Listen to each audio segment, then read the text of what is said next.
صدق الله العظيم. وقال رسول الله صلى الله عليه وسلم: اقرأوا القرآن فإنه يأتي يوم القيامة شفيعا لأصحابه إن الله وملائكته يصلون على النبي يا أيها الذين آمنوا صلوا عليه وسلموا تسليما. درود شریف وایي. اللهم صل على محمد وعلى آله.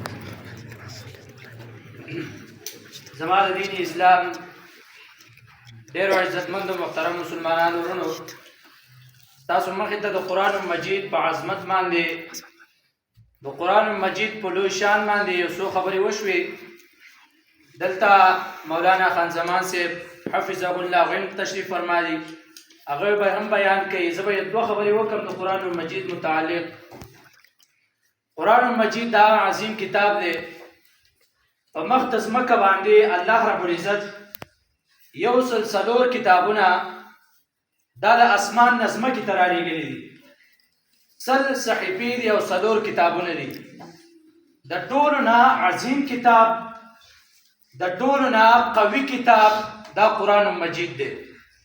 ځکه قرآن مجید چې الله رب العزت کله په پیغمبر علیه السلام باندې نازل کړ، نو شاته ټوټل کتابونه، ټوټل دینونه دا منسوخ شو. دا د قرآن مجید قویوالی دی، دا د قرآن مجید مضبوطوالی دی. د قرآن مجید عالم د دې نه د اسمان فرشتې دا هم یریږي. د الله رب العزت سره د علمه د اسرائیل علیه السلام نه تپوس وکړ، وایي أين ضحكت وأين بكيت وأين فزحت؟ وایي ای اسرائیله، تا چېرته ژړلي دي، تا چېرته خندلي دي او ته چېرته یېرېدلی په خپله زندګۍ کې؟ و اسرائیل علیه السلام وویل چې الله یا الله او یو پیره ضحکت مرن، یا الله یو پیره مې ډېر زیات وخندل. دغه رنګې وبکیت مرن، یا الله یو پیره مې ډېر زیات وژړل. او دغه رنګې وفزحت مرن، یا الله یو پیره ډېر زیات وویرېدم، ګبراو شومه. الله سره د علمه تپوس کوي، وایي ای اسرائیله علیه السلام أين ضحكت وأين بكيت وأين فزحت؟ اسرائیل علیه السلام ته فرمایي یا الله تا راته حکم وکړه چې لاړ شه هغه فلانی انسان چې په بازار کې ولاړ دی د هغې نه سا قبض کړه، هغه پسې لاړ شه. وایي یا الله زه ستا د حکم مطابق هغه انسان پسې لاړم. هغه خواله چې زه ورلم ټیم یې کم و، ټیم یې پوره شوی و. هغه د چمیار خواته ولاړو، څپړې خپلې جوړولې. وایي چمیار ته دا کس وایي چې ای چمیاره زه تاله دا څپړې در کوم، خو دا مضبوطې وګنډه. تا ما له پروس کالې ګنډلې وي، یو کال یې وکړه. دا پیره مضبوطې وګنډه چې یو کال دوه کاله دا پیره غواړي. اسرائیل علیه السلام فرمایي یا الله ما په دغه وخت کې وخندل چې زه په سر باندې ولاړ یم، دا دې روح کې قبض کوم. او دا وایي چې ما له څپړې دومره مضبوطې وګنډه چې دوه کاله واړه. دا زموږ زندګي ده. مرګ دا بالکل اچانک راځي. دنیا ته راتله په ترتیب باندې دي، خو تله د دنیا نه بې ترتیبه دي. نو دنیا کې به هر ټیم ته داسې اوسېږي چې ګویا ماله نن مرګ راځي، ماله په دې منټ کې مرګ راځي. رسول الله صلی الله علیه وسلم فرمایي مسله باندې چې زه ناست یم، مسله باندې مونځ کوم چې یو طرف ته سلام وګرځوم، نو زما دومره یقین نه چې زه به دې بل طرف ته سلام وګرځوم، زما دومره په دې خپله زندګۍ باندې او په دې دنیا باندې یقین نشته. نو ته به په دنیا کې داسې زندګي تیرې چې د الله د رولزو موافق، د الله د قانون موافق په دنیا کې زندګي ده. تعالی انسان شاه ولی الله رحمه الله تعالی لیکلي دي درې قسمه خلک دا په دنیا کې زندګي تیرې. یو قسم خلک دا زناور دي، خرون هم بدتره دي، بل هم اضل. قرآن کې الله فرمایي د خرون هم بدتره زندګي تیرې. یو قسم انسان دی او بل قسم اعلی ترین انسان چې کوم دپاره الله دنیا ته مونږ رالیږلی دا هغه انسان دی. هغه فرمایي دا څوک دي؟ یو هغه خلک دی چې په دنیا کې اوسېږي خو د خپلې خېټې غم کوي، نه د ښځې غم شته، نه د خپل خاندان د فیملي غم نشته، خو چې څه په دنیا کې بس دی خوري لکه څنګه چې ځناوري په خپله خور کې خوراک وکړي که په بل ځای کې وکړي. نو دا قسم خلک خو دا لا اله الا الله ونه وایي، که دا ډېر اعلی ترین کس ځان ته ونه وایي. شاه ولی الله صاحب فرمایي بل هم اضل، دا د ځناور نه بدتر دی.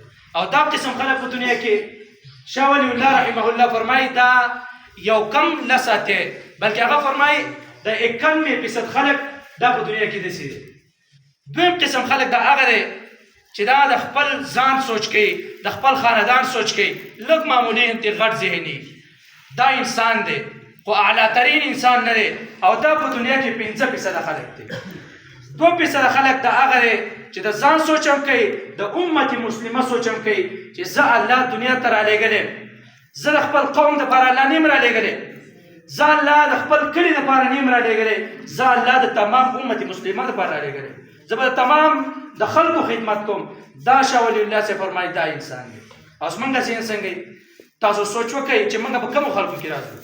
ټول خلک په دې کې چې زه یې وخورم بل دې مړ شي، چې زه یې وخورم ګاونډي ته یو لس پرې تکلیف وي. دا زموږ ذهن دی. نو داسې کس په باره کې الله قرآن کې فرمایي بل هم اضل، د ځناور نه هم دا بدتر دی. دغرنګې اسرائیل علیه السلام ته فرمایي یا الله یو هغه کس دی چې ما په سر زه ولاړم او ما ترې روح قبض کاوه او دې ویې ما له سپلی جوړې کړه چې 2 کاله وشي. نو یا الله ما ډېر زیات وخندل چې دې قمقل ته وګوره، دې نادان انسان ته وګوره، 1 منټ پاتې دی روح دې قبض کېږي او دا وایي ما له سپلی وګنډه، ما له دا وکړه، ما له هغه وکړه. نو یا الله ما ډېر وخندل. الله ته فرمایي په کوم ځای کې دی عین بکیت، کوم ځای کې دی وژړل. اسرائیل علیه السلام ته فرمایي یا الله تا ما ته حکم وکړه چې لاړ په غره کې پلانۍ زنانه ده، خشا پسې تلې ده، ډک پسې تلې ده، لاړ چې د هغې نه ساه واخله. وایي یا الله چې زه کله لاړم د هغه زنانه نه ما ساه اخسته، د هغه زنانه په خېټه باندې بچی و، هغه زنانه په خېټه باندې بچی و، غره ته تللې وه، په غره کې هېڅوک نه و. په دې زنانه نه چې کله زه ورنږدې شوم ما ترې ساه قبض کاوه، نو په دې زنانه باندې د بچي چې کوم کېدو تړ دی هغه پرې راغلی. یا الله سخته وه پرې تکلیف وته. یا الله یو طرف ته ستا حکم و، بل طرف ته هغه زنانه چغې او سورې وارې، هېڅوک یې پاته نه و. ما د هغه زنانه نه روح قبض کړه، هغه ماشوم ته په غره کې هغه شانتې تنها پاتې شه. یا الله وایي ما ډېر زیات وژړل چې ګوره زنانه م ترې وپات شوه، یا الله زم ترې درلم، هېڅوک په غره کې نه ماشوم دغه شان پاتې شه. یا الله په دغه ځای کې ما ډېر زیات وژړل. الله ته فرمایي این فزحت، ویرېدې په کوم ځای کې؟ اسرائیل علیه السلام ته فرمایي هغه ډیوټي ده چې هغه د خلکو نه روح قبض کوي. وایي تا راته ووایي چې لاړ چې د پلاني عالم نه روح قبض کړه. و چې زه کله لاړم ما د پلاني عالم نه روح قبض کړه، چې زه کله دروازې له رالم یا الله د کور نه یوه شغله راووته، دې شغلې زه ووالم یا الله ډېر جدا یې ګزار کړم. زه ډېر زیات سخت ویرېدم چې دا کوم حالت په ما باندې راغلی. الله رب العزت ته فرمایي ای اسرائیله تا ته پته شته چې دا عالم څوک دی؟ اسرائیل علیه السلام ته فرمایي یا الله ما ته خو پته نه شي دا به څوک وي؟ الله رب العزت ته فرمایي وایي ای اسرائیله دا هغه ماشوم دی چې په غره کې تا د هغه ښځې نه روح قبض کړه، ماشوم پاتې شه، ما د هغې تربیت وکړه، مې ته لوی عالم جوړ کړی.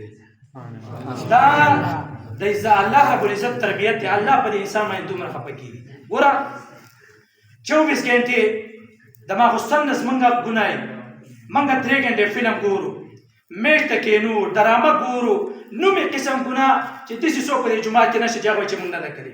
هر قسمه ګناه دا مونږ کړې ده. بیا هم الله رب العزت مونږ ته 10 قسمه رزق راکوي. داسې الله نه دی ویلي چې بنده ګناه کوي چې ودې نیسم، ګناه کوي چې په دې ځمکه نه نوازم. الله وایي نه، بنده مې یا عبادي لا تقنطوا من رحمت الله، ای زما بنده زما د رحمت نه مه وبېره کېږه.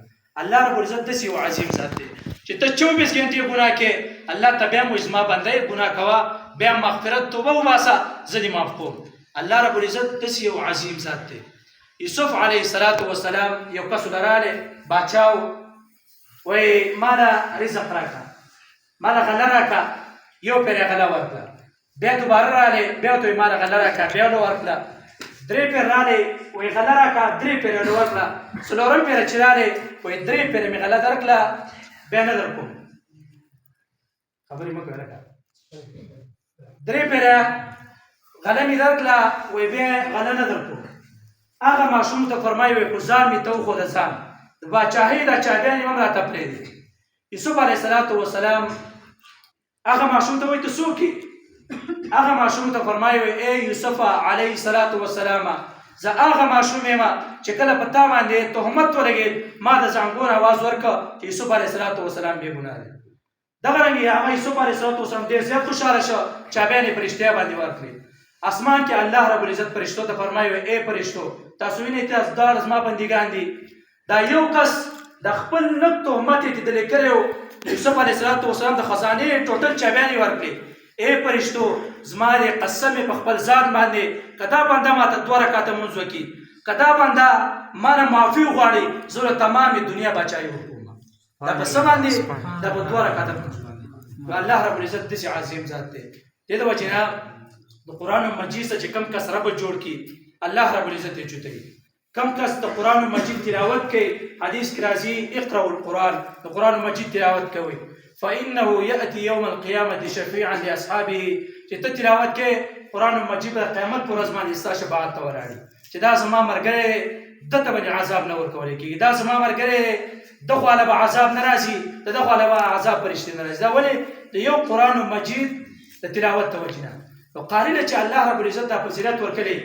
چې معراج کې ولاړې قاري عالم دا زمونږ او ستاسې په منځ کې دا واسطه یې ګوره قاري چې دلته ودرېږي موږ پسې شاته ولاړ قاري پسې چې مونږ لمونځ کوو قاري زمونږ او د الله رب العزت په منځ کې زمونږ ته واسطه ده نو ته به قاري ته هم بد نه ګورې قاري چې دلته ولاړې قرآن یې زده کړی دغه رنګ امام ولاړې امام قرآن یې زده کړی تا ته قرآن وایي ستا بچو ته قرآن وایي فری 10 روپۍ باندې 50 روپۍ باندې ستا بچي د قرآن ښایي نو قاري ته که سپک وکتل ته حدیث کې راځي بلکې کتابونه او فتاوی لیکلي دي یو کس د چوت په کرسۍ کې ناست دی قاري په ځمکه باندې ناست دی او قاري ته تا سپک نظر وکړه قاري ته چې ګوره قاري څه شته وایي زه د چوت ناست یم او قاري لاندې ناست دی شاما فتاوا شامي کې لیکلي دي ښځه پرې طلاق کېږي ښځه دومره الله رب العزت قاري عالم له فضیلت ورکوي ولې د دغه یو کتاب په وجه باندې یو کتاب د الله رب العزت داسې یو عظیم کتاب دی ډېر وایي نه قرآن مجید له لږ ټیم ورکوي ګوره ته سوچ وکړئ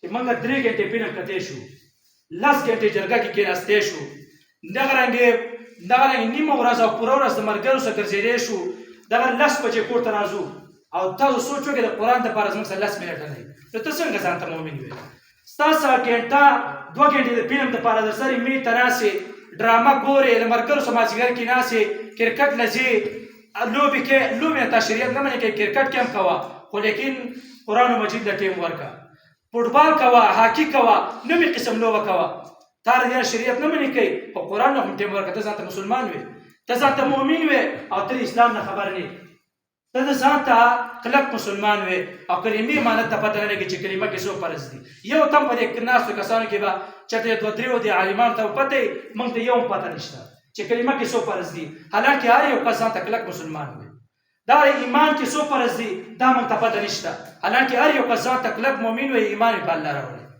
زموږ څنګه ایمان یې تا ته الله په قیامت کې وایي چې ای بنده ته زما لپاره څه کوي ته پاسه ته ماته کلمه کې فرض ووایه ته ماته ایمان کې فرض ووایه ته بس څه وایې تا ته پیغمبر علیه الصلاة والسلام مخې ته ولاړې چې ته زما امتي ستا د لاسونه د مخ نه خو نور نه ځي او ته ته وایې چې یا رسول الله زه ستا امتي یم ما له اوبه راکړه تا له به اوبه درکړي تا اودس په صحیح طریقه کړې تا ته خپل لمونځ صحیح معلومي تا ته خپل ایمان صحیح معلومي تا ته خپل عبادات معاملات صحیح معلومي ته به د الله رب العزت دغه رنګ په معاملاتو باندې دغه رنګ د الله رب العزت په احکامو باندې د جناب رسول الله صلی الله علیه وسلم پر راوړی شوي دین باندې عمل وکړي خو چې تا ته پته نه تعلیم څه نه کښېنې طالب څه نه کښېنې کتاب په خپله نه راخلې چا څه کښېنې نه نو بیا به د قیامت پر ورځ باندې څه کوي زموږ څه لپاره دنیا ته راغلي او څه کوو دې وجې نه قرآن له غاړه ورکړي دغه رنګې جومات کې کښېنئ د قرآن تلاوت کوئ الله رب العزت ته په دې څو خبرو باندې د عمل کولو توفیق راکړي واخر دعوانا الحمدلله